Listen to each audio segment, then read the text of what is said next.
Mais alors, je suis vraiment très heureuse de vous présenter mon invité aujourd'hui. Nous sommes au Jeu de Paume à Aix-en-Provence et c'est avec Monsieur Dominique Buzet que j'ai l'honneur d'interviewer. Bonjour, Monsieur Buzet. Merci beaucoup d'avoir accepté cette interview à l'approche de cette rentrée en folie des théâtres. Vous êtes donc le directeur des théâtres, les théâtres.net, qui rassemble 4 théâtres et peut-être même un 5e. Oui. On va en parler. Comment vous allez ? Ben, comme quelqu'un qui se demande pourquoi il n'est pas encore en Corse au bord de l'eau. Ah oui, et oui, vous aussi, oui. Je comprends. En dehors de ça, on va vivre une année charnière dans des tas de domaines politiques, organisationnels, une année formidable artistiquement pour nous, une campagne d'abonnement qui s'est formidablement bien passée, mais c'est une année de défis pour de multiples raisons. On est maintenant vraiment sorti du Covid et d'un certain nombre de réflexes qui étaient liés à ça. En même temps, on est dans une société en crise, dans un continent en crise, dans un monde en crise. C'est une crise politique, c'est une crise climatique, c'est une crise sociétale. Il y a beaucoup de questions qui se posent et la culture, les théâtres en tout cas, sont un des derniers endroits où on peut rassembler des gens autour de l'idée d'un bonheur, d'un plaisir, d'une émotion commune. Avant, quand les choses allaient mal, les gens se réunissaient dans des églises, dans des temples. Ils étaient ensemble pour communier sur leurs peurs, leurs interrogations, leurs angoisses, etc. Et ils pensaient, dans les siècles précédents, que Dieu pouvait être une réponse. Aujourd'hui, on vit dans un monde où certaines religions ont renoncé à être porteurs d'une réponse. La religion catholique, elle vous incite à des interrogations, mais elle ne vous dit pas si vous croyez, enfin je veux dire, aujourd'hui on ne peut plus dire si vous croyez demain ça ira mieux. Non, il faut faire attention à ce qu'on dit aussi dans le cas de la religion. L'islam, le judaïsme ont des positionnements contraires. Le bouddhisme est sur d'autres chemins. Donc la religion ne rassemble plus. C'est plus la réponse, disons, naturelle de l'homme face au monde, face à l'adversité, face à la mort, etc. Les politiques, aujourd'hui, on sait qu'ils n'ont plus la réponse. Donc les individus se sentent livrés à eux-mêmes, à se dire comment je vais m'en sortir. Et finalement, qu'est-ce qui nous rassemble? Ce qui nous rassemble, c'est des notions autour du bonheur ou autour du collectif. On l'a vu au moment des Jeux Olympiques, où tout d'un coup, les gens sont heureux. Ils sont heureux pourquoi? Parce que pendant 15 jours, ils n'ont pas entendu parler de politique. Parce que la politique, c'est devenu anxiogène. La guerre, c'est anxiogène. Le climat, c'est anxiogène. Qu'est-ce qui n'est pas anxiogène aujourd'hui? C'est l'idée d'être ensemble pour partager des émotions. Vous pouvez l'avoir dans des stades, au moment des Jeux Olympiques, ça fédère comme ça. Il y a même des politiques qui ont été assez cons pour trouver que c'était honteux de trouver ça bien, les Jeux Olympiques. Mais vous le trouvez aussi dans le spectacle vivant, où quand vous avez 100, 500, 1000, 1500, 20 000 personnes dans un stade, dans une salle de spectacle, et qu'ils éprouvent une émotion commune, il y a une joie collective. Donc on est à cet endroit-là où on se dit, on a cette mission, cette obligation un peu de se dire, on doit être là pour le bien commun. Et ça passe par comment avoir une programmation ouverte au plus grand nombre, quel que soit son âge, quelle que soit son origine sociale, quelle que soit sa culture de base ou sa non-culture, comment est-ce qu'on fait en sorte que chacun, avec son parcours intellectuel, puisse trouver quelque chose qui lui ressemble, oui, et qui lui parle, qui lui permet de s'identifier aussi. Éprouver une émotion. Et je crois que c'est très important de se dire qu'on a cette mission-là. Alors justement, vous avez vraiment cette possibilité de le faire avec la pluralité des théâtres dont vous avez la direction. Vous avez donc le théâtre du gymnase, soit la direction du théâtre du gymnase, des Bernardines, le jeu de paume, dont nous sommes aujourd'hui, le Grand Théâtre de Provence, le Théâtre d'Arles. Et le Festival de Pâques. Et le Festival de Pâques, donc ça fait 5. Une fondation qui porte un projet qui s'appelle Aller Vers, où on joue plus de 100 représentations dans des villages, dans des choses. D'accord.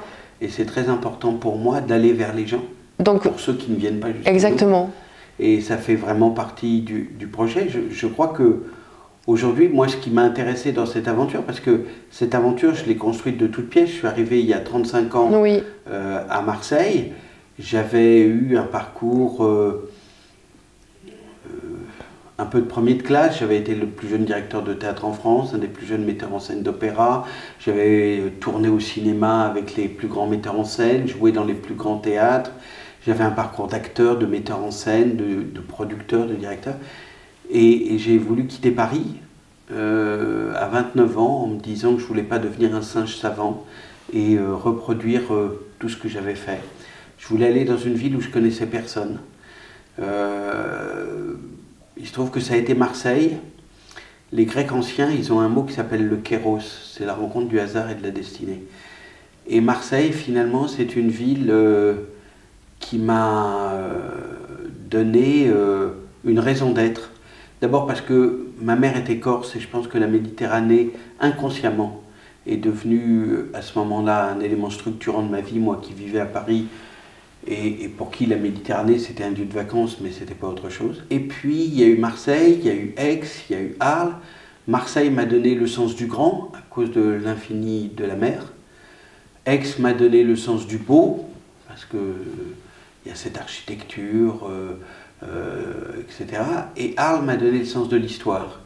Et en additionnant ces 3 items, j'ai construit une aventure culturelle qui me semble être complète, parce qu'elle agit à la fois sur notre mémoire, à travers l'histoire, sur l'esthétique, à travers le beau, et sur la pensée, à travers l'infini. Et pour moi, c'était fondamental de pouvoir me dire, c'est quoi le théâtre, ça sert à quoi? C'est à la fois très prosaïque, ça sert à faire rire ou à faire pleurer les gens, c'est quelque chose de... C'est un acte très facile d'accès, mais c'est un acte, quand on le pratique, qui a plusieurs degrés de lecture. Et c'est comme un immeuble. Vous pouvez être au rez-de-chaussée, dans le jardin, vous profitez comme ça. Puis vous montez d'un étage, vous avez un autre point de vue, un deuxième étage, vous avez un autre point de vue. Et quand vous êtes au dernier étage, vous voyez encore autre chose. Le rapport à l'art, pour moi, c'était ça. C'est comment être un homme qui, aujourd'hui, se dit il faut faire une programmation pour les enfants, pour les personnes plus âgées, pour ceux qui ont envie de rire, pour les cons comme moi, pour les intellos comme mes copains, pour ceux qui ont envie d'un rapport au texte classique ou aux écritures contemporaines, pour ceux qui aiment la danse ou ceux qui aiment le cirque, pour comment événementialiser cette aventure en créant un festival de musique classique, quelque chose de très hype, pour reprendre une expression dans le vent, et en même temps, comment aller vers les gens les plus fragiles dans les villages en montant cette opération Aller Vers, où on va dans des hôpitaux, dans des EHPAD, dans des maisons de retraite, sur des places de village, dans des centres sociaux, dans des endroits éloignés. Je me souviens d'avoir emmené un octuor de violoncelle dans un hôpital militaire pour gueule cassée, c'est-à-dire les soldats qui avaient été blessés au Mali, en Afghanistan, etc. Vous voyez des mecs de 22 ans qui ont été amputés des 2 jambes parce qu'ils ont sauté sur des mines. Et vous vous dites, ben moi moi qui suis là et qui bénéficie de tout ça, comment est-ce qu'à travers ces musiciens, je vais partager une émotion avec eux? Et comment, quelque part, la culture, c'est aussi une forme de remerciement offert à la société. Et en tout cas, de là où je suis, c'est quelque chose d'important. Et justement, bon, vous venez vous étiez comédien, acteur, metteur en scène, au-delà d'être le premier directeur, d'être un très jeune directeur, le plus jeune directeur. Justement, cette passion que vous avez quand même, parce que j'imagine que quand on est comédien, metteur en scène, on a dans les tripes, on a une passion quand même qui continue à vivre. Alors, si je veux vous faire rire, moi mon rêve, mais c'est là aussi le kéros. Mon rêve, c'était pas du tout d'être acteur. Moi, mon rêve, c'était d'être avocat de pénal. Oui, parce que vous avez fait du droit, j'ai vu, effectivement. Ouais, moi, mon rêve, c'était de défendre les gens qui risquaient d'être condamnés à mort. Mais François Mitterrand, il a foutu le boulot en l'air. Et oui, il a enlevé... Voilà. Mais j'avais assisté au procès de Patrick Henry quand j'étais un jeune étudiant. D'accord. À Troyes, Patrick Henry, c'est un type que Robert Badinter a défendu, qu'il a réussi, il a réussi à lui éviter la guillotine. Et il est devenu ministre de la Justice, Robert Badinter, et il a fait abolir la peine de mort. Et l'affaire Patrick Henry, elle avait servi de démonstration pour dire la peine de mort ne sert à rien. C'était un très grand procès qui a eu à Troyes en 1978. D'accord. Et Patrick Henry avait échappé à la peine de mort. Ce côté très théâtral d'une cour d'assises, oui, où il y a des acteurs qui bien sont sûr, les juges, les avocats, l'accusé, il y a un décor, il y a des costumes. J'adorais cette représentation de la justice. Et puis un jour, j'ai un copain qui m'a demandé de l'accompagner dans un cours de théâtre. Je suis rentré dans ce cours et moi j'y suis resté. Et j'avais 3 rêves dans ma vie. Une qui venait d'une chanson d'Aznavour, qui dit je voulais rentrer sur la scène sous les ovations et les projecteurs. Je me voyais déjà en haut de l'affiche, cette chanson, et à un moment il dit cette phrase, et moi c'était un rêve d'enfant de rentrer sur scène, et bravo, bravo, bravo, ça devait être... C'est le côté un peu mégalo qu'il faut avoir quand on est comédien. Je voulais tourner une grande scène d'amour au cinéma, sur grand écran, et me voir comme l'incarnation de l'amour, ne serait-ce que quelques minutes. Et vous l'avez fait? J'ai tout fait. D'accord. C'était de jouer avec Isabelle Adjani. D'accord. Donc j'ai joué dans les plus grands théâtres. Au cinéma, il m'est arrivé plusieurs fois de me retrouver dans un lit à tourner des scènes d'amour. Pas toujours à mon avantage, parce que par exemple dans Elisa, je suis tout nu dans un lit avec Vanessa Paradis et Clotilde Courreau, en train de faire des galipettes. Bon, elles disent que je suis moche. Enfin, c'est quand même moi qui suis dans le lit. Je disais à mes copains, écoutez les mecs, je suis désolé, c'est moi qui étais. En plus, j'étais payé pour le faire. Et puis, j'ai tourné un dernier film avec Isabelle Adjani, d'après Marivaux, le mariage de Figaro pour TF1. Et je me souviens du dernier jour du tournage, j'ai dit j'ai accompli mes rêves d'enfant. Et puis, je trouve qu'une des choses les plus difficiles dans la vie, c'est de trouver sa juste place. Ouais. Et c'est un long cheminement intérieur. Et moi, j'ai à un moment compris que ma juste place, c'était de vivre dans un théâtre. C'était pas forcément d'être un acteur, c'était pas forcément d'être un metteur en scène. Écrire, c'était pas mon histoire. Mais être patron d'un théâtre, être à la jonction de tout ce que j'avais appris comme comédien, comme metteur en scène, comme producteur, etc., la synthèse de ça, c'était d'être directeur de théâtre. Et à cet endroit-là, de faire un parcours un peu hors norme. En France, personne n'a 5 théâtres. Plus un festival, plus une fondation, plus etc. etc. Et c'est à cet endroit-là que j'ai raconté mon histoire. Et c'est ce qui m'a amené non seulement à être directeur de théâtre, mais le théâtre où nous sommes, c'est moi qui l'ai reconstruit. Oui. Le théâtre du Gymnase, je suis en train de le reconstruire. Oui. Le Grand Théâtre de Provence, c'est moi qui l'ai construit. Le Théâtre des Bernardines, petit à petit, je l'ai restauré. Il n'y a que Arles, où j'arrive, qui a été restauré il y a 10 ou 15 ans, mais... Et alors justement, quand vous participez à la restauration, vous apportez quelle touche? Alors ici, au Jeu de Paume, déjà la pièce où on est, c'est Elle est moi qui l'ai magnifique, cette rachetée. salle.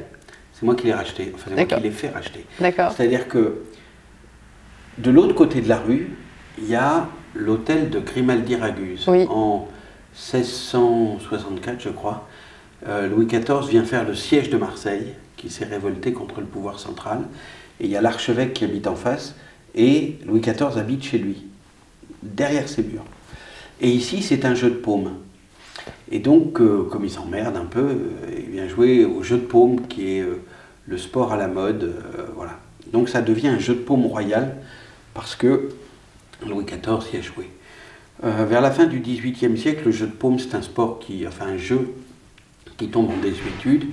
Ils sont fermés un peu partout en France, sauf à Aix, parce que Louis XIV y a joué, et sauf à Paris, où ça va devenir le siège de la Convention, avec le serment du jeu de paume en 1789. Je vous rappelle cette réplique: nous sommes ici par la volonté du peuple, nous n'en sortirons que par la force des baïonnettes. Et à Aix, le jeu de paume, il est racheté par des commerçants, parce qu'il n'y a pas de théâtre, et ils décident d'en faire un théâtre. En 1888, il est restauré une première fois, et ils achètent l'immeuble adjacent pour faire des coulisses, l'agrandir un peu, etc. Et moi, quand j'arrive, je demande à la ville de racheter le bâtiment 18e où nous sommes, de le faire communiquer avec le reste. Et donc, je construis ce théâtre. J'en ai choisi toutes les couleurs. Dans la salle, il y a 8 rouges différents que j'ai choisis un par un, qui correspondent à une couleur particulière, y compris ce qu'on appelle la lisse cardinale, c'est-à-dire le mauve qui est sur les avancées de balcon, là où on possède. D'accord. Qui est, pour moi, mon salut à l'archevêque qui habitait en face, et grâce à qui, finalement, si Louis XIV n'était pas venu, ça aurait probablement été démoli. J'en ai choisi la couleur des fauteuils, du bois. Le padouk, c'est un bois qu'on trouvait à la bibliothèque François Mitterrand à Paris, et qui était interdit à la vente parce que c'est un bois exotique. Et avec l'architecte, on en a trouvé un stock pour faire le parquet du théâtre, parce que c'est un bois qui a une particularité, le son rebondit très bien dessus. C'est un bois formidable pour la conduction du son, et j'ai réussi à ce que ça soit le dernier bâtiment en France dans lequel il y ait ce bois-là, parce qu'après c'est un bois, encore une fois, qu'on ne peut plus aujourd'hui trouver. Et ça a été comme un enfant. Pour moi. Oui, parce qu'en fait, vous avez 5 bébés finalement. Enfin, 4,5, 5. Oui, c'est comme... J'ai déjà 4 enfants dans la vie, donc ça m'en fait près de 9. Mais oui, chaque enfant, je l'ai vécu comme quelque chose à mettre au monde, à la fois artistiquement et à la fois dans son contenu dans bâtimentaire. l'architecture. C'est-à-dire que je me suis dit, si moi j'étais dedans, qu'est-ce que ça serait? Par exemple, là, il y a le buste de Molière. Jean-Pierre Miquel, qui était le patron de la Comédie Française, quand j'ai inauguré le lieu, je me suis dit, je vais demander à des acteurs qui ont un rapport avec cette histoire, avec ce lieu, avec Aix, de venir. Alors Fanny Ardant, la première, elle habitait en face. Quand elle était étudiante, dans l'ancien palais du Cardinal, elle occupait une chambre de bonne en haut. Elle était à Sciences Po Aix. Et pour gagner sa vie, elle était secrétaire du directeur du Festival d'Art Lyrique. D'accord. Donc je lui ai demandé d'être la première à revenir, elle n'était jamais revenue, inaugurer ce plateau. Il y avait Jacques Weber, dont le premier rôle, ça avait été d'être hallebardier au Festival d'Art Lyrique. Il y avait Philippe Caubert. Et puis il y avait Jean-Louis Trintignant, qui a été pendant 11 ans élève au lycée militaire à Aix. Et puis il y avait des acteurs de la Comédie Française qui avaient un rapport avec Aix, notamment le sociétaire numéro 500, Bruno Raffaelli, qui était aixois, Il y avait Laurent Datrella, il y avait Catherine Salvia, il y avait Sylvia Berger, qui était la fille de Georges Descrières. Tous ces acteurs avaient une relation, ces acteurs de la Comédie Française avaient une relation avec Aix. Donc j'ai été voir Jean-Pierre Miquel, qui avait été mon prof, qui était le patron de la Comédie Française, et je lui ai dit, voilà, je voudrais que la Comédie Française vienne inaugurer le Jeu de Paume en inventant quelque chose. Il y a un texte très célèbre de Molière qui s'appelle L'Impromptu de Versailles, qui est un texte, Molière improvise devant le roi. Et donc, ils ont créé l'impromptu du jeu de paume. Ils ont inventé un petit spectacle pour ça. Et le cadeau de la Comédie Française, ça a été ce buste de Molière, dont l'original est à la Comédie Française, qui est une reproduction, que Jean-Pierre Miquel m'a offert en me disant, ben voilà, ça sera la trace de la Comédie Française au théâtre du jeu de paume pour son inauguration. Et alors, quelle est l'identité de vos bébés, de chacun de vos bébés? Marseille, c'est une ville d'acteurs. Aix, c'est une ville du texte. Marseille, c'est une ville d'acteurs. C'est pas pour rien que c'est la ville du verbe. C'est la ville des chanteurs, de Yves Montand. C'est la ville de Fernandel, mais c'est la ville aussi beaucoup d'autres gens pour qui ont une relation très particulière avec ce jeu. Vous raconter une anecdote. Vous connaissez Rocco Siffredi? Oui, de nom. Enfin, pas personnellement, je vous rassure, mais de nom. Vous savez pourquoi il s'appelle Rocco Siffredi? Je l'ai su, mais je ne me rappelle plus. Je veux bien que vous me rappeliez. Est-ce que vous avez vu un film qui s'appelle Borsalino, qui se passe à Marseille, avec Alain Delon? Oui. Vous savez comment s'appelle Alain Delon dans Borsalino? Je me souviens plus. Rock Siffredi. Exactement. Et quand cet acteur italien veut devenir une star de porno, sa famille lui dit, tu gardes pas le nom de famille. Et comme ce mec était fan d'Alain Delon, il avait vu Rocco et ses frères, mais il s'est dit, bah, je vais faire Rocco Siffredi. Mais bien sûr.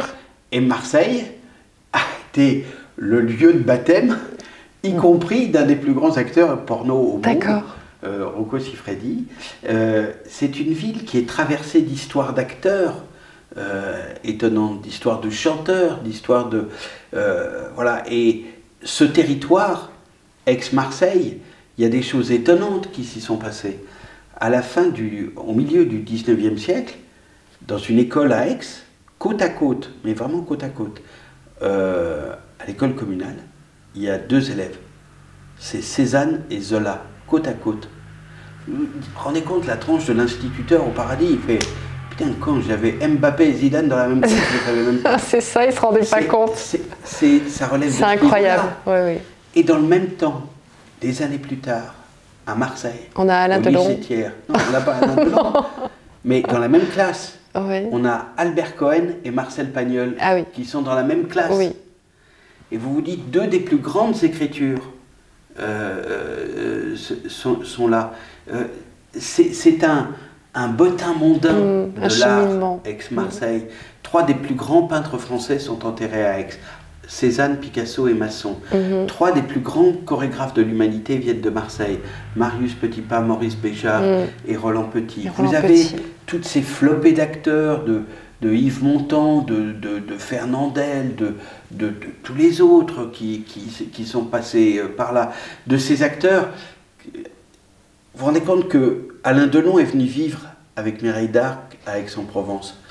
John Malkovich aussi est vu venir ici. À Aix-en-Provence, c'est la seule ville où il y a eu 3 prix Goncourt vivants qui étaient dans cette ville. L'ancien mari de Sophie Joissin, la maire d'Aix-en-Provence, qui a été prix Goncourt il y a 7 ou 8 ans. Il y avait Paul Constant et il y avait la femme de Gaston Defferre. Ce territoire, il est porté par l'art.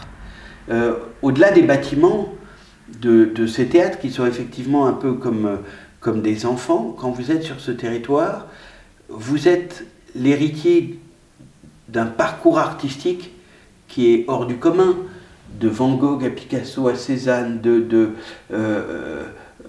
du nombre d'auteurs qui ont traversé ces lieux, de révolutionnaires comme Mirabeau, comme Sade, d'écriture du 18e, du 19e, du 20e, du 21e siècle, qui sont ici. Aix et Marseille sont chargés de ça. Et Arles vient raconter une histoire qui se superpose à un autre endroit, qui est celle d'une certaine forme de représentation qu'on va trouver à la fois dans la corrida, la représentation de la vie et de la mort, qu'on va trouver dans la photo, qu'on va trouver là aussi dans la peinture, parce que Van Gogh, c'est quand même beaucoup Arles. Et cette colonne vertébrale, Arles-Aix-Marseille, elle est quelque chose d'unique au monde, un territoire unique. Et moi, j'ai essayé, à travers le théâtre, d'être porteur de cette aventure-là. Et de dire, ben, vous voyez, on a dessiné cette colonne vertébrale qui n'est pas là par hasard. Et je crois que chaque lieu, j'ai essayé de le construire par rapport à cette histoire, par rapport au chemin que nous parcourons ensemble. Et voilà, est-ce que vous avez l'impression que finalement vous êtes un peu le médiateur de ça? Je ne veux pas être quelqu'un d'autre que moi. Certains vous diront que j'ai un ego suffisamment développé pour que ce soit suffisant. Ce qui n'est pas vrai, ça m'amuse. Quand j'ai eu le théâtre d'Arles, je suis un peu voyou. Quand j'ai eu le théâtre d'Arles, ce qui m'a vraiment fait kiffer, c'est d'imaginer la tronche de ceux qui vont se dire « Putain, il en a encore un de plus ». Et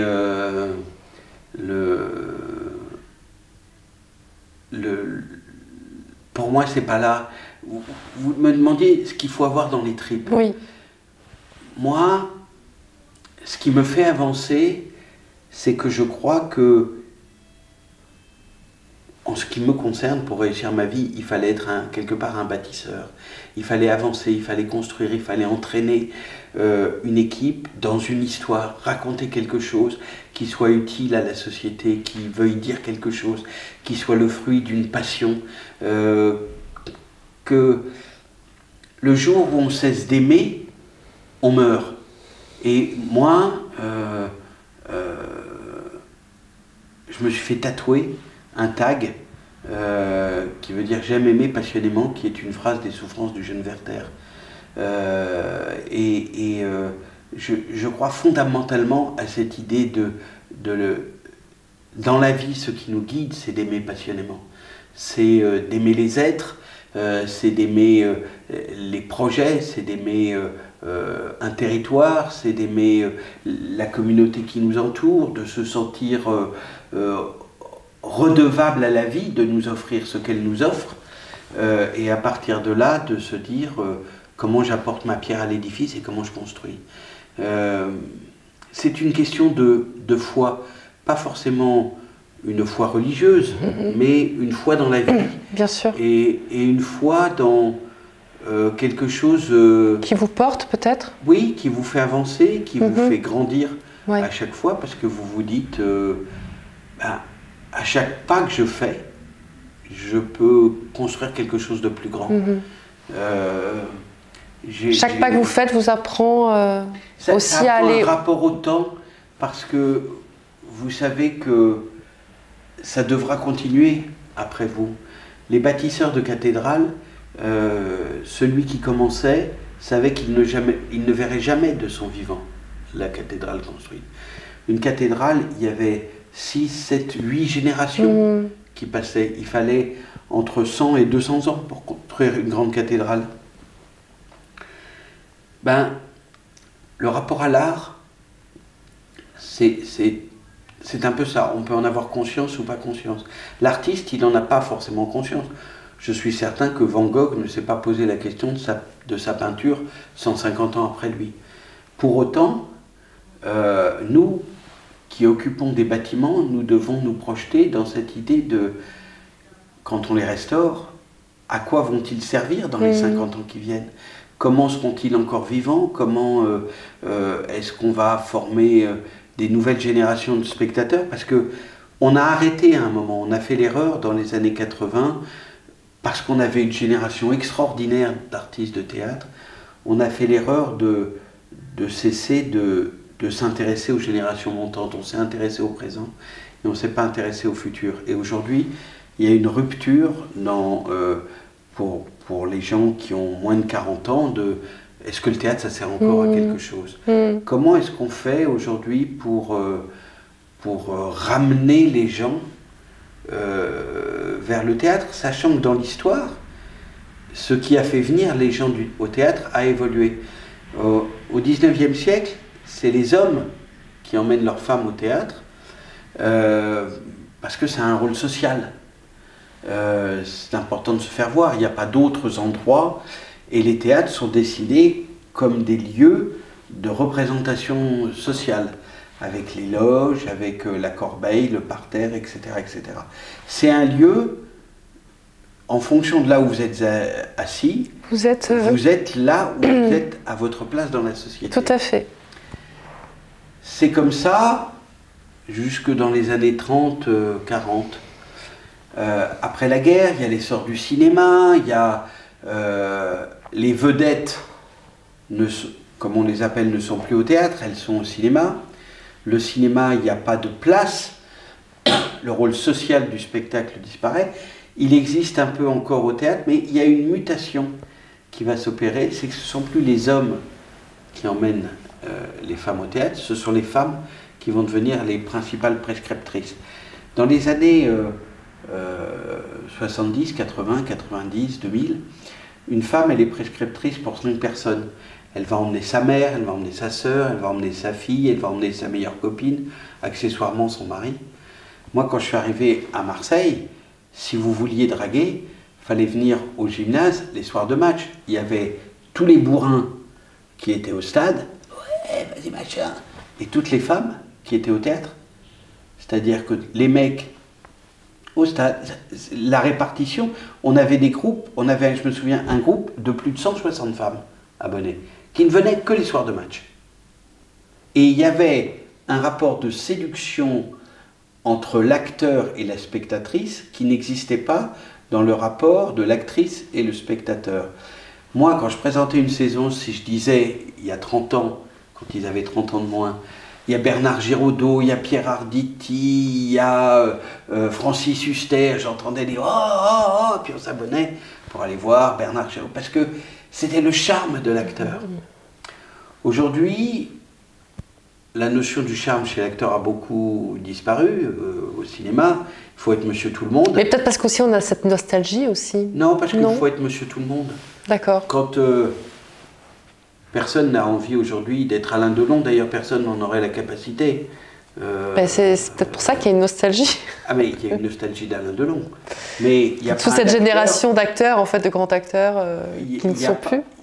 Les acteurs n'ont pas envie d'être beaux. Ils n'ont pas envie d'avoir ce charisme particulier. Ils n'ont pas envie d'avoir cette élégance. Vous regardez Marcello Mastroianni marcher dans la rue, vous regardez aujourd'hui un acteur de cinéma, c'est deux mondes. Mais à l'époque, il y avait ça. Et puis, le théâtre était un bifort.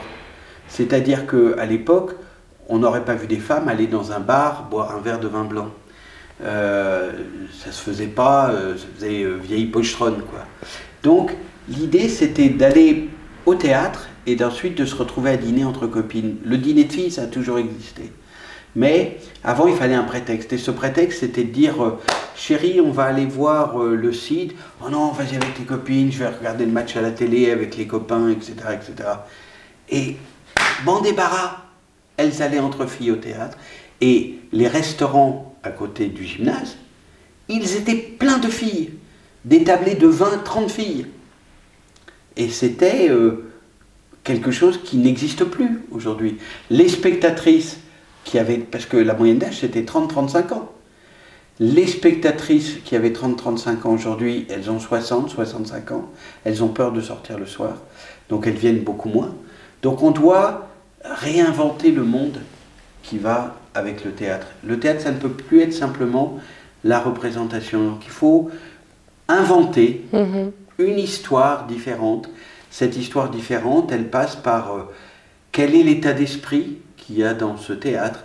Est-ce que ça va être prise de tête et qu'un soir sur deux on va se faire chier, ou est-ce qu'au contraire on peut aller... Nous, le programme, c'est le catalogue d'une agence de voyage imaginaire. Vous avez plein de voyages possibles. Tout à fait. Vous pouvez vous dire, tiens, je vais rire, tiens, je vais être ému, tiens, j'avais adoré ce roman qui m'avait beaucoup touché, je vais aller le voir au théâtre, tiens, j'ai envie de musique classique, tiens, je rêve de voir ce danseur, tiens, voilà, je vais chercher ces émotions-là pour les offrir aux gens. Et que les émotions soient plurielles. C'est ça qui me guide aujourd'hui. Merci beaucoup Dominique Buzet pour ce moment privilégié avec nous et pour transmettre cette passion. Ça a été trop long. Ben voilà, merci. Merci à vous. Consacré ce temps.